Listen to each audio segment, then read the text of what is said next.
Hi, my name is Sam Ramirez, and I am studying digital cinematography. Today, I will be interviewing Dan Fajardo, my mentor. Enjoy.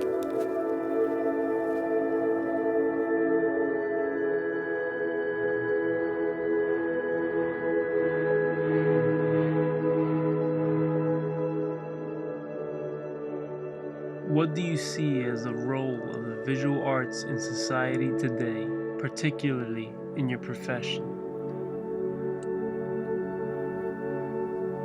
The role of visual arts. I mean, we grew up in the day of movies and TV, and they play a very vital role because a lot of people think that that's what really shapes them in terms of their opinion, in terms of who they are as a person. You're not really I like to tell people they're not really defined by what they see, but it does definitely shape and mold a lot of people's opinions. Media has made imagery almost instantly available. Do you believe this is positive or negative? Well, I think that since the invention of the remote control, we've been wanting things now and faster. Before, you would sit there and watch TV, and you probably stayed on the same channel because nobody wanted to get up to go switch the channel. But since the invention of that remote control, things have been a lot more faster paced. And we're at this point now where people, that's what they want. They want, as soon as something happens, they want to be able to see it, they want to be able to visualize it. Is it positive? In some regards it is, like in terms of news, you want to know now, well, you got to see it now. In terms of, I don't know, I think that with every technology there's a give and take.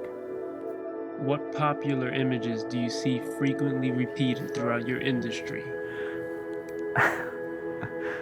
I don't know if I'm going to sound more of a lunatic or not by answering some of these, but I think one of the images I see most often, like in a music video or in movies, or they just seem to always get worked into the film in some nature or another, is the pyramid, is the all-seeing eye.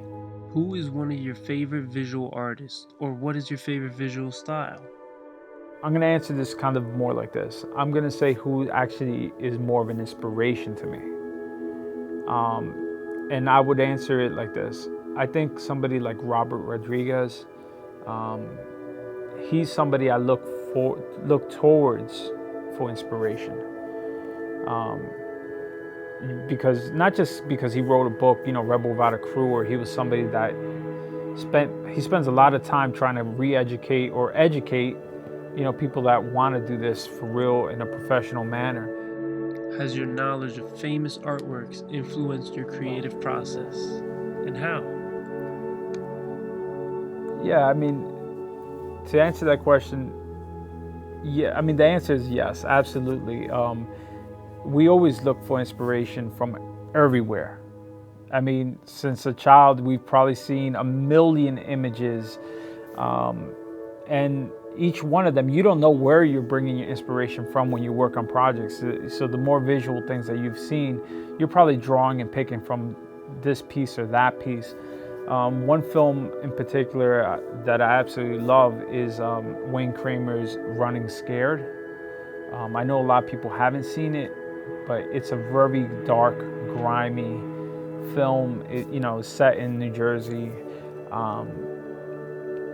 and I mean, that movie in particular, he influenced me to think that he did this entire movie using cranes and Steadicams. There was no in between. It was something that he dreamt up. He wrote it, and it took him 2 years to individually draw it out as storyboards before he even started. But him knowing that what the character is going through and using Steadicam to just capture that, I mean, that's just pretty. It was a pretty amazing feat altogether in terms of like being able to shoot and keep things moving on this fast pace. Well, thanks. We're done, right?